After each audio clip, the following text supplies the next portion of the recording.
All right. Hi, guys. Yooper, it's your turn. You ready to go out and make a video?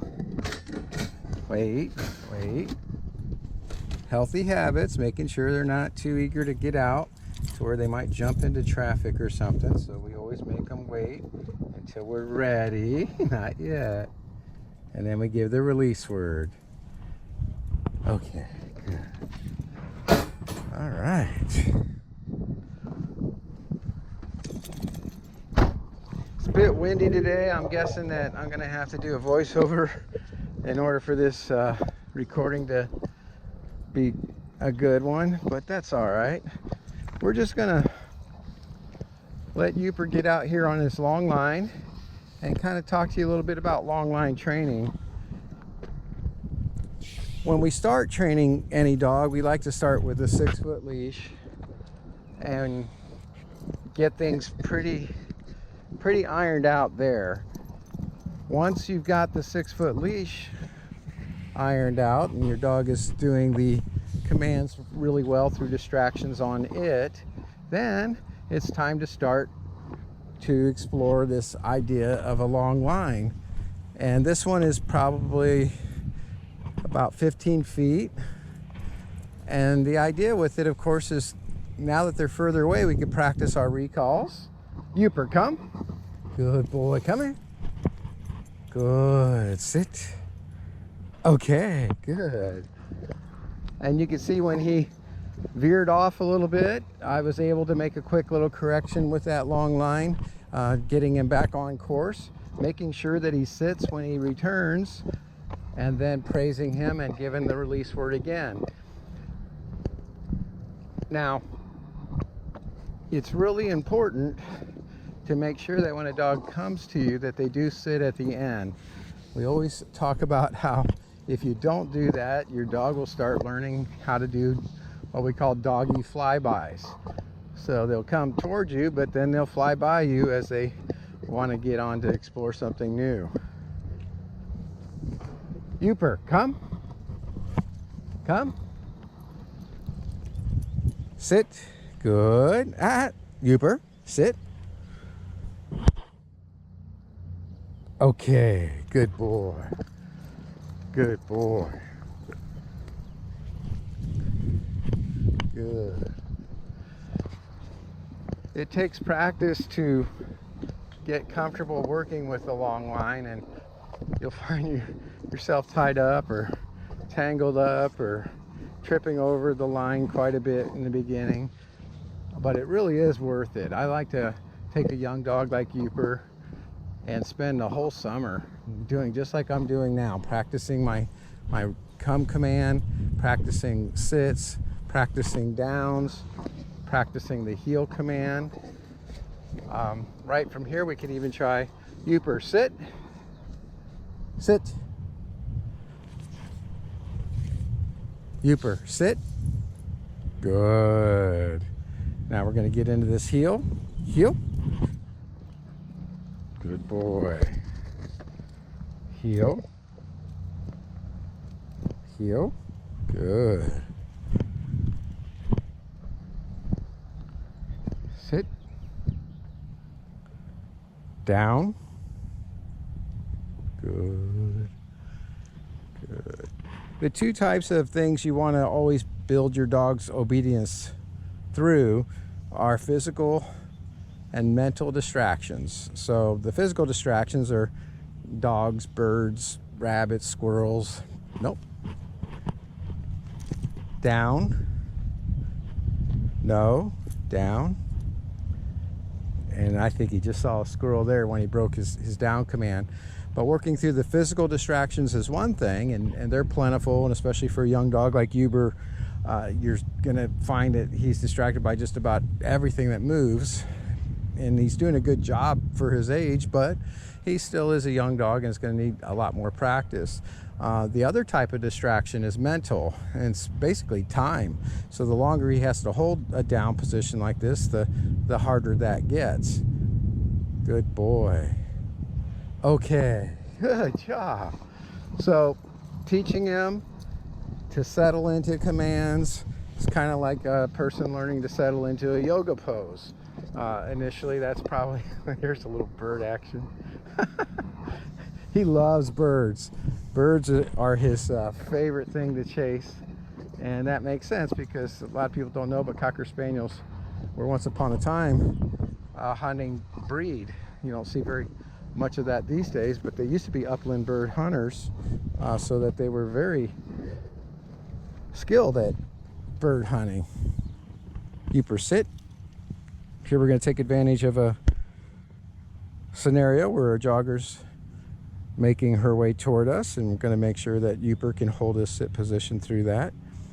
He hasn't noticed her yet, but when he does, we'll be sure he holds and praise him, of course, if he can hold. And then if he doesn't, we're going to just correct him back into that sit position.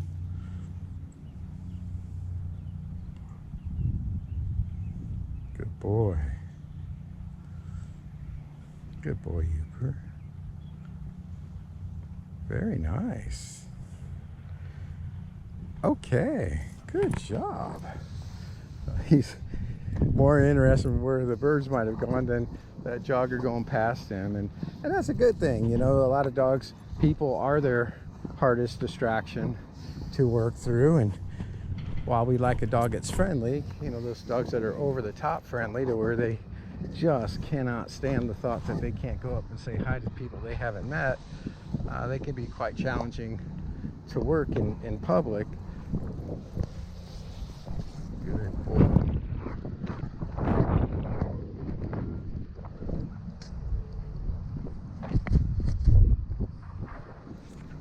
Here goes another bird. Oh.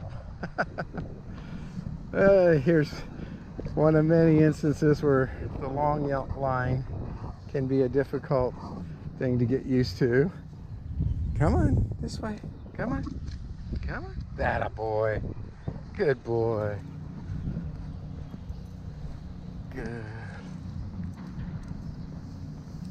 Another bird up ahead, I see.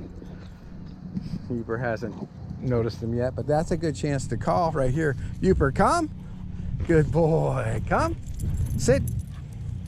Good. Okay. The times you need your dog to come the most are the times they're most likely doing something else very passionately. So it's when they're chasing that bird and they're running toward the street that you desperately may need your dog to, you know, do the come command. It's not when you're standing outside and ready to go back inside that the urgency is there.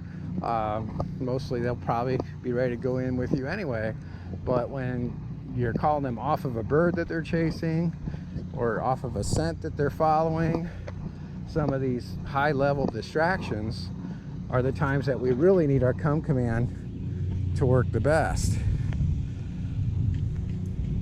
Good boy, Yooper. By the way, when we're, you know, doing the long line, it's just like the 6-foot leash where the unspoken command is still in effect. So he's slowed down right when he should. Right here, he's getting a little ahead, so we're just gonna do that proactive tug back right before he reaches the end.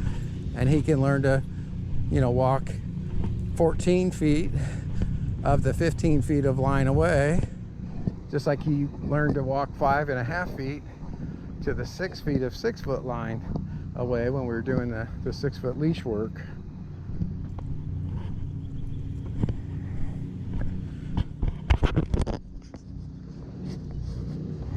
Here we got some mowers ahead and another jogger coming this way. Great opportunity to do another sit command. But before, let's do this. Yooper, come. Good boy, just taking up that line as I go backwards, making sure he sits. Good. Make sure you hold that sit though. Sit. Good. And heel.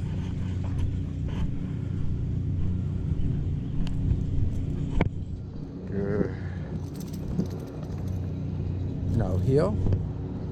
I don't know how well you can see. I got the GoPro on the wide angle, but it's difficult to keep everybody in the frame and handle a long line and all that at the same time. So let's see here. We're just going to go ahead and do sit. Good.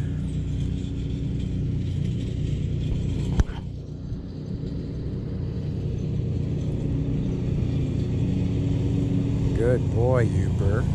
Heel. Excellent. Oh, heel.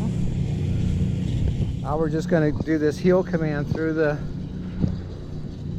distractions of the lawnmowers. Of course, we don't want to give the release word and just let him explore 15 feet away from us when we've got dangerous, heavy equipment going by us.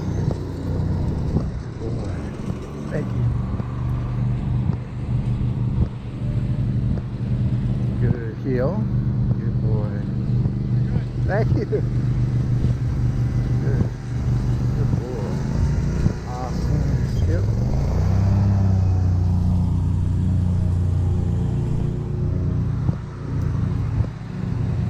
Yep.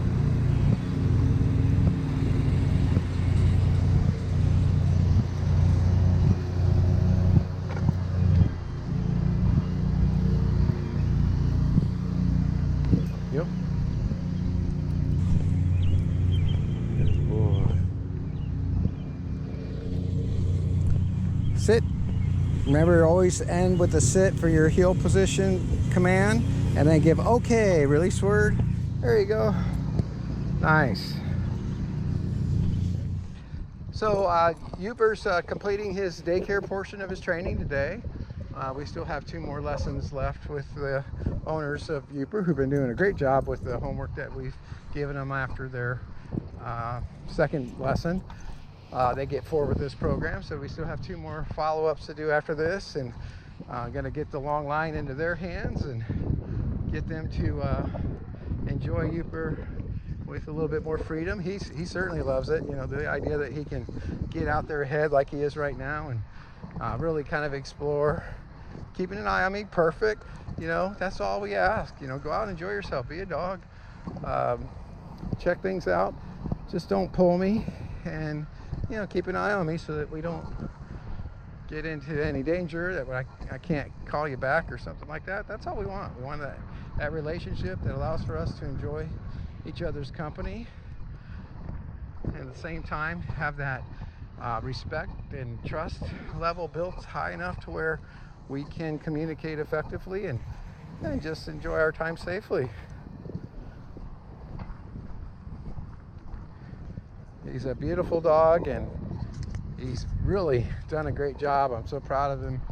His attitude toward training has always been positive. He looks forward to the next lesson, and he tries really hard. He's got a nice, what we call supportive dogality type, where he really is eager to please and sensitive to how you feel about things. The other part of him's more outgoing, and I think that's a nice blend. The outgoing part of him makes him, like he is now, want to be an explorer and happy to meet new dogs and new people. The same. A really super dog. So I appreciate you guys' input and watching the video and support for the channel, but also appreciate the owners' trust in me to have their dog on multiple days and enjoying each other's company and training really well. So thanks for watching. We're going to finish up here with what we call healthy habits of loading and unloading. So you saw us unloading. Show you how we load up back into the vehicle. Keeping everybody safe and healthy is important. So healthy habits are what we're talking about here, and the healthy habit is we start with a sit. Yooper, sit. Now he's already excited. He knows this vehicle. Nope, sit. Making sure he holds even as I open the trunk. No, sit. Sit. No, sit. Making sure he holds. Sit. No, sit. No, sit. Hup. Good boy. Good boy. Awesome. So I think that was a little more challenging than it is when he's on leash, because he's got more of a feeling of freedom. But there again, that's another good reason why we do like to use the longer line, so that we can show to him and prove to him, just like I did there, that even if you're off leash someday, we still want you to perform the commands until we give the release word, and keep those healthy habits going. Right, Yooper? Good job. All right, everybody, as always, we'd like to wish you all happy training.